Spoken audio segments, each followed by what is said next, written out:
Tsunami प्रबंधन, tsunami के कारण और प्रभाव, आपदा के दौरान बचाव उपाय। परिभाषा। सुनामी एक समुद्री तूफान है। जापानी भाषा में सुनामी बोलते हैं, यानी बंदरगाह के निकट की लहर। यह बहुत लंबी और सैकड़ों किलोमीटर वाली होती है, यानी कि लहरों के निचले हिस्सों के बीच का फासला सैकड़ों किलोमीटर का होता है। परंतु जब यह तट के पास आती है तो इसकी गति कम हो जाती है और ऊंचाई बढ़ जाती है। ऐसी स्थिति में जब यह तट से टकराती है तो तबाही होती है समुद्र के नीचे। भूकंप या ज्वालामुखी विस्फोट के कारण उत्पन्न होने वाली विशाल लहरों को सुनामी कहते हैं। सुनामी शब्द का जापानी भाषा से लिया गया है और इसका अर्थ है बंदरगाह की लहर। सुनामी एक जापानी शब्द है जिसका अर्थ है हार्बर लहरें, क्योंकि जब भी सुनामी आती है तो बंदरगाह नष्ट हो जाते हैं। कारण, सुनामी केवल समुद्री तल की ऊर्ध्वाधर गति के माध्यम से ही उत्पन्न हो सकती है। अधिकांश सुनामी भूकंप से उत्पन्न होती है। ज्वालामुखी विस्फोट, पानी के नीचे विस्फोट, भूस्खलन और उल्का पिंड का प्रभाव। सुनामी के कुछ अन्य कारण हैं। भूकंप सुनामी समुद्र तल की गड़बड़ी के कारण उत्पन्न होती है और ऊर्ध्वाधर विस्थापन के साथ बनती है। अधिकांश तो सुनामी भूकंप से उत्पन्न होती है जो समुद्र खाइयों के साथ प्लेटों की सीमाओं के साथ होती है। सुनामी का आकार भूकंप के आकार से संबंधित होता है।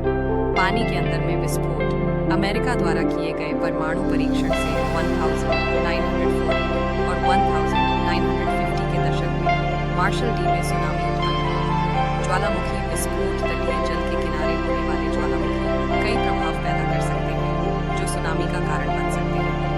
भूस्खलन, भूकंप और ज्वालामुखी विस्फोट से आमतौर पर भूस्खलन उत्पन्न होता है। यह भूस्खलन जब महासागरों, खाड़ियों और झीलों में चले जाते हैं तो सुनामी उत्पन्न हो सकता है। उल्का पिंड प्रभाव।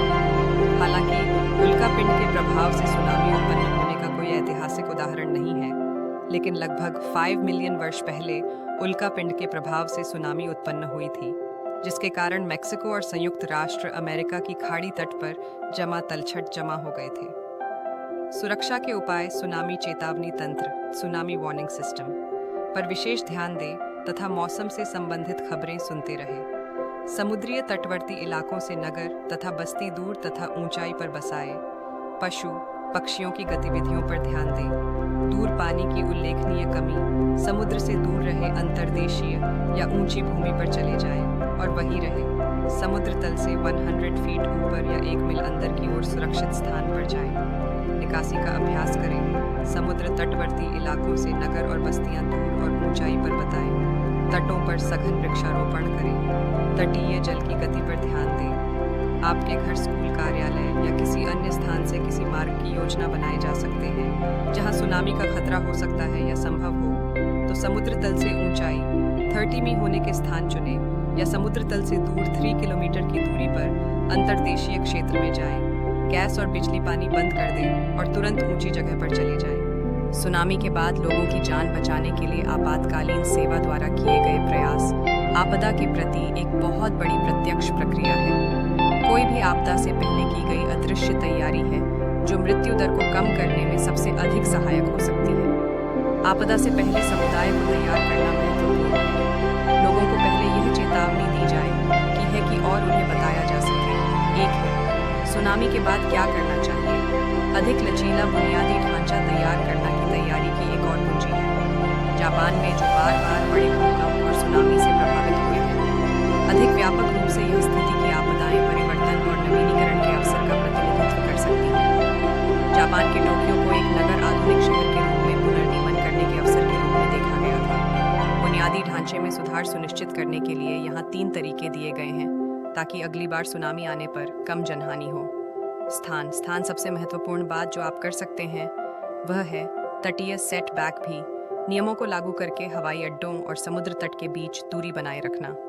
सबसे अधिक संवेदनशील क्षेत्र में बुनियादी ढांचे के निर्माण को रोकने वाले नियमों को लागू करना यह कि निसंदेह जीवन बचाने का एक सीधा और प्रभावित तरीका है। डिजाइन से बेहतर। हालांकि कोई भी इमारत सुनामी प्रूफ नहीं है, लेकिन उन्हें कुछ शक्तिशाली तरंगों का प्रतिरोध करने के लिए डिजाइन का क्रियान्वयन किया जा सकता है। अगर पानी किसी संरचना के नीचे से बढ़ सकता है तो इसमें कम नुकसान होगा। इसलिए नहीं इमारत का स्टील पर बनाया जा सकता है, या बोतल पर ऐसी दीवारें बनाई जा सकती हैं जो बड़े इमारत के लिए डिजाइन की गई हो। प्रबलित कंक्रीट का उपयोग करना और गहरी नींव बनाना भी सहायक होता है। केंद्र सरकार द्वारा ऊपर से नीचे स्थान या आबादी पर पुनर्निर्माण थोपे जाने की बजाय स्थानीय या समुदायों को नवनिर्माण स्थिति या जरूरत को पूरा करने में वह समुदायों को पनपना में मदद किया जाना चाहिए। बड़ी बधाई 2011 के महान पूर्व जापान भूकंप के बाद समुद्री तट में बहुत तबाही हुई। इससे ऊंची समुद्री दीवारों और जल अवरोधक बनाने के लिए प्रयोजनों को प्रेरित किया गया, जो समुदायों में छोटे या मध्यम आकार के सुनामी को रोकने में प्रभावी हो सकते हैं। आपदा के बाद पुनर्स्थापना, संस्था, सामुदायिक सहभागिता, आपदा बहाली, प्राकृतिक या मानव निर्मित आपदा से क्षतिग्रस्त संपत्ति का उसकी मूल स्थिति में वापस लाती है। इसमें आमतौर पर मरम्मत कार्य, सफाई और पुनर्निर्माण भी शामिल होता है। इसका उद्देश्य संपत्ति को यथासंभव आपदा से पहले की स्थिति में वापस लाना है। किसी आपदा से प्रभावित समुदाय या समाज के कामकाज के लिए बुनियादी सेवाओं और सुविधाओं की व्यवस्था करना अति आवश्यक है। किसी भी आपदा के बाद जीवन को दोबारा संभालने के लिए उन्हें शारीरिक और भावनात्मक रूप से स्वस्थ रहने में मदद करना तथा जरूरत पड़ने पर देखभाल किया जाना है। अपनी जरूरत को अपने परिवार के सामने ईमानदारी और खुले रूप में व्यक्त करें। व्यक्तियों की गरिमा और आपदा के बाद राहत पाने के उनके अधिकार को मान्यता देते हुए मानवीय तरीके से राहत प्रदान की जानी चाहिए। आपदा पुनर्वास